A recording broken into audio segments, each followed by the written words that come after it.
본문에는 2명의 여성도를 고치신 사건이 소개되고 있습니다. 한 사람은 12년 동안 혈류증에 걸린 여인이 예수님의 옷자락을 만짐으로써 고침을 받았고, 또 하나는 회당장의 12살 난 어린 딸이 죽었다가 다시 살아난 것입니다.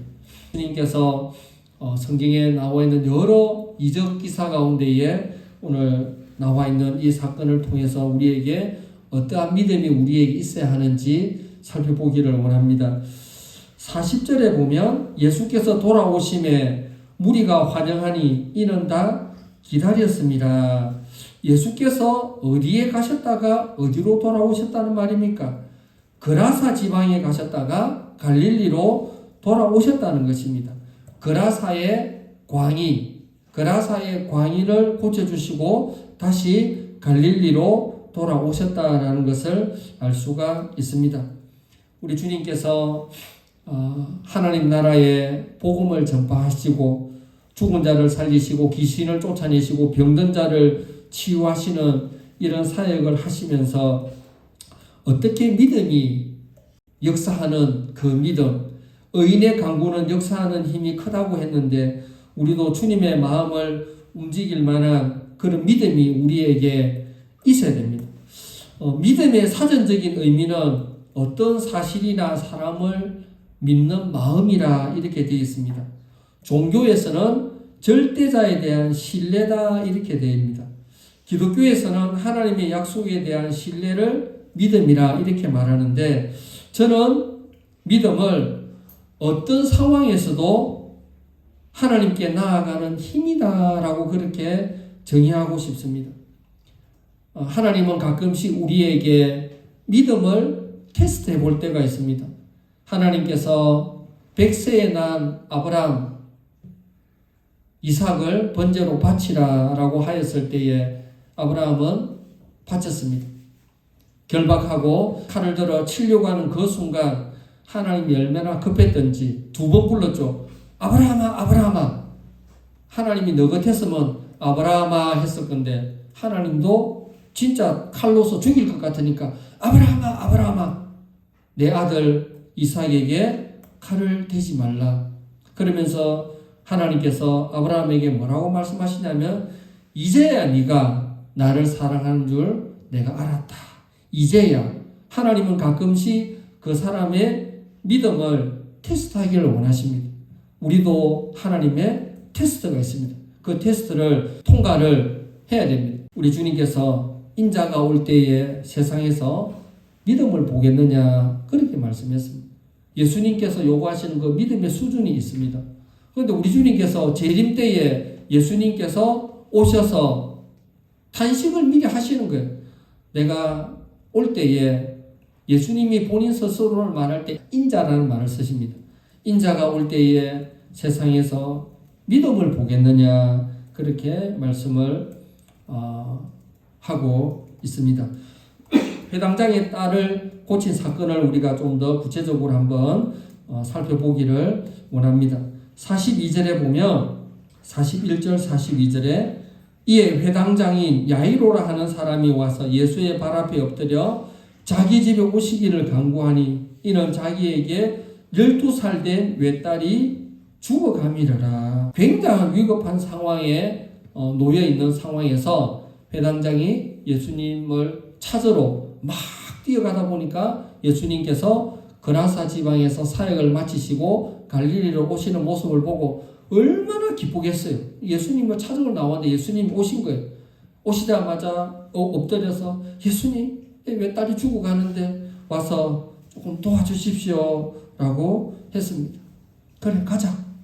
가는 길에 안 그래도 바쁜데 가는 길에 무리들이 밀고 당기고 하는데 12년 동안 혈류증에 걸린 하혈이죠. 혈류증을 앓는 여자가 예수님의 뒤로 와서 옷자락을 싹 만졌습니다. 예수님 몸에서 능력이 나갔다는 것을 알았습니다. 예수님께서 가던 길을 멈추고 잠깐만 누가 내 몸에 손을 대었는지 한번 봐야 되겠다. 내 능력이 지금 나에게서 빠져나갔다 라고 하자 베드로가 예수님 지금 이래 많은 사람들이 밀고 당기고 하는데 그냥 뭐 누군가가 그냥 이렇게 자연스럽게 부딪힌 거지. 아이 그렇지 않습니다. 아니다. 내 능력이 지금 빠져나갔다. 한번 둘러보자. 여인이 즉시로 고침받았다는 것을 피부로 몸으로 느낀 다음에 자기가 주님 앞에 기도를 드리고 또 솔직히 이야기를 했던 것입니다. 그 여인은 너무나도 기분이 좋았겠지만 지금 이 상황에 1초라도 급한 이 상황에 혼자 발을 동동 굴리며 초조하였던 한 사람이 있죠. 12살 난 그 백부장, 딸을 둔 백부장입니다. 예. 그런데 우리 주님은 정확한 시간에 움직입니다. 바쁜 거는 사람이 바쁘지 하나님이 바쁘지 않은 것 같아요. 복음서에 보면 예수님께서 뛰어갔다라는 말이 한 번도 안 나옵니다. 제자들이 뛰어갔다라는 말이 복음서에 나옵니다. 여자들도 뛰어갔다라는 말이 나옵니다. 예수님께서 부활하신 것을 목격하고 마리아와 마르다가 빈 무덤을 보고 뛰어갔다라고 되어 있습니다. 여인들도 뛰어가고 제자들도 뛰어갔는데 예수님은 한 번도 뛰어갔다라는 말이 없습니다. 그게 무엇을 말합니까? 예수님은 자기가 원하는 시간에 정확하게 움직입니다. 왜 해당장의 딸을 12살 난 딸이라 이렇게 말했겠습니까? 이스라엘은 여자가 만 12세를 성인이 되었다고 그렇게 말합니다. 혈육적 여인을 고치시고 난 다음에 이제 또다시 가는 거 가자 해서 이제 가는데 야이로의 집에 이제 가는데 회당장의 집에서 사람이 와서 주인님, 회당장님 방금 딸이 죽었습니다. 그때 우리 주님께서 뭐라고 말씀하십니까? 50절에 예수께서 들으시고 이르시되 두려워하지 말고 믿기만 하라. 그리하면 딸이 구원을 얻으리라. 이 상황에서 믿을 사람이 과연 몇 명이나 있겠습니까? 우리는 성경을 보니까 또 그 결말도 알고 예수님 가셔서 기도하신 다음에 고쳐주셨다는 결론을 알고 있기 때문에 우리는 이 구절을 쉽게 읽어갑니다. 그러나 뒤에 구절 말고 여기까지만 딱 봤었을 때 집에서 와서 딸이 금방 죽었습니다. 그 말에 예수님께서 두려워하지 말라. 믿기만 해라. 그래 하면 딸이 구원을 받는다. 이 말에 우리가 어떻게 반응을 할 수가 있겠습니까? 각자의 몫으로 남겨두는 것입니다. 그리고 집에 갔습니다.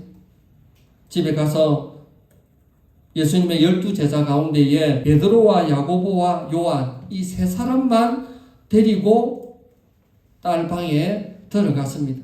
예수님의 제자가 12명인데 그 중에 최측근 3인방 베드로, 야고보, 요한 이 세 사람만 데리고 특별한 일을 할 때는 이 세 사람만 따로 데리고 갔습니다. 12명 중에도 따로 세 사람이 핵심 세 사람이 있었습니다.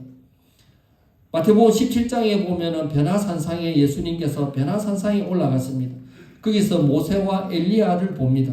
베드로가 너무 좋아서 예수님 여기가 너무 좋은데 초막셋을 짓고 막 여기 살면 좋겠습니다 라고 말할 정도로 놀라운 광경을 목격합니다. 그때도 베드로, 야고보, 요한 세 사람만 데리고 갔습니다.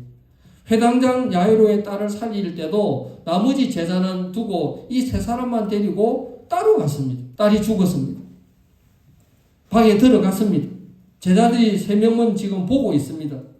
그런데 우리 예수님께서 그 딸을 위해서 뭐라고 말씀하십니까? 52절에 모든 사람이 아이를 위하여 울며 통곡하며 예수께서 이르시되 울지 말라 죽은 것이 아니라 잔다 하시니.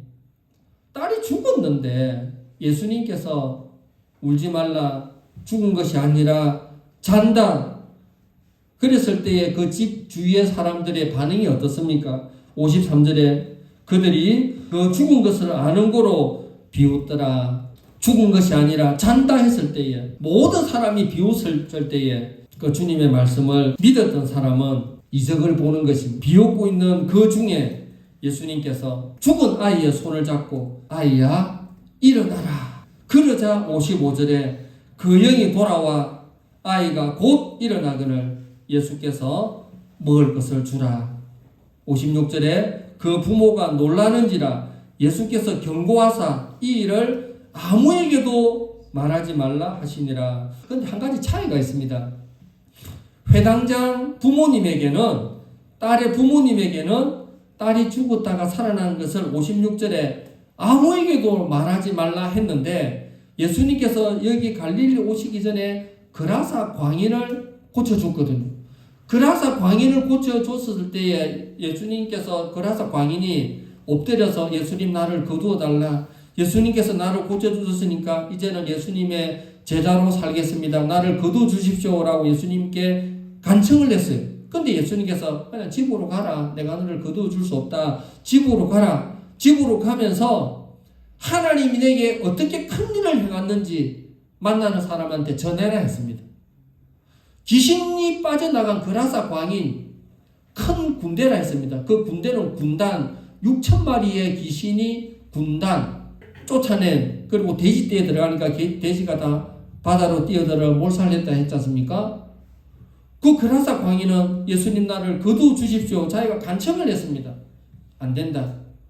집으로 가서 동네에 가서 하나님이 내게 어떻게 큰 일을 행하셨는지 다 전파하라. 그런데 회당장 야이로의 딸은 귀신이 아니고 그보다 더한 죽은 자 가운데서 살아났잖아요. 이 일을 아무에게도 말하지 말라. 그 차이가 있습니다. 그라사 광인은 이방 땅입니다. 여기 회당장 야이로의 딸은 갈릴리입니다. 갈릴리는 유대인들이 있는 곳입니다. 예수님의 때가 아직 안 된 것입니다. 예수님은 자기의 사역을 아직까지는 십자가를 지시기 전까지는 비밀로 해야 됩니다. 하나님의 때가 있는 것입니다. 그런데 이방 그라사 지역에서 하나님이 하신 일을 선포된 것은 이방 땅이니까, 유대인이 별로 없잖아요. 이방 땅이니까 그들에게 계속 전하라는 겁니다. 전도해라, 전도해라, 전도해라. 만나는 사람마다 내가 6,000마리의 귀신이 들려있는 그 사람인데 하나님께서 나를 고쳐주셨다라고 이방 사람에게는 계속 전파해야 되고, 유대인들에게는 예수님의 대적자들이 예수님을 책잡기 위해서 계속 흠집을 찾으려고 노력하고 있으니까 유대인들에게는 비밀로 하는 거예요. 그래서 성경에 이 복음의 비밀이 유대인들에게는 감추어져 있고 이방인들에게는 드러나게 되어 있는 거예요. 우리는 유대인이 아니고 우리는 이방인입니다. 이스라엘 사람이 아니고 우리는 이방인이잖아요. 우리는 이방인이니까 우리도 내가 귀신에서 해방된 그거는 아니지만 하나님께서 나를 고쳐주시고 구해주시고 살려주신 그 은혜에 대해서 우리도 만나는 사람한테 복음을 전해야 되는 것입니다. 우리 복음의 빚진 자라 했습니다. 바울이 뭐라고 했습니까? 나는 복음의 빚진 자라고 했습니다. 이 복음을 전하지 않으면 내가 화를 당한다고, 그 정도로 그렇게 바울은 복음의 빚진 자로서의 그러한 삶을 살았다라는 것을 알 수가 있습니다. 그래서 너희가 다른 모든 빚은 지지 말고 복음의 빚만 지라고, 우리도 주님 앞에 서는 그날까지 우리 주위에 있는 사람들에게 기도하고 전도하고, 내가 한 사람을 전도해서 그 사람이 교회에 나오기까지 주위에서 얼마나 많은 사람들이 그 사람을 위해서 노력해, 결실은 그때 타이밍에 내가 거두었을지는 몰라도 그 사람이 얼마나 노력을 했는지, 공을 들였는지 우리는 알아야 됩니다. 또 내가 복음의 빚을 졌기 때문에, 누군가가 전도해서 나를 예수 믿게 했기 때문에 우리도 다른 사람에게 전도를 하는 것입니다. 회당장 야이로의 딸, 두려워하지 말고 믿기만 하라. 죽은 것이 아니라 잔다 했었을 때 많은 사람들이 비웃었다고 했습니다. 비웃더라 이 말이 구약 성경에 또 한 번 더 나옵니다. 노아 할아버지가 방주를 지을 때에 비가 와서, 홍수가 와서 세상을 심판합니다 했었을 때 세상 사람들이 비웃었다라고 했습니다. 그러나 하나님은 무에서 유를 창조하시고 죽은 자를 생명을 일으키시고, 안 될 사람은 다 제끼고, 베드로, 야고보, 요한 너희들은 이거 딱 봐라. 베나산에서도 딱 보여주고, 너희들이 핵심이다. 너희들이 이 공동체를 이끌어가라. 그렇게 했을 때에 하나님의 그 놀라운 은혜가 있다는 것 여러분들 꼭 기억을 하고, 베드로, 야고보, 요한 이 3인방에 있어서 제일 먼저 예수 믿은 사람은 안드레거든요. 프로토클레이토스라 해서 첫 제자라, 별명이 첫 제자입니다. 안드레가 베드로 전도를 했잖아요. 그런데 베드로, 야고보, 요한, 안드레는 자기가 빠져 있어요. 얼마나 섭섭하게, 자기가 제일 먼저 예수 믿어서 형제간들 전도하고 동업자 전도를 했는데, 근데 안드레는 3인방에 들어가지 않아도 섭섭하지 않고 그냥 가만히 있었다는 것. 굉장한 은혜를 끼치는 사람이 안드레입니다. 안드레. 우리 주님께서 우리를 얼마나 사랑해 주신지 그 사랑에 우리가 빚을 갚는 그런 삶을 살아가시기를 주님의 이름으로 축원합니다. 기도하겠습니다.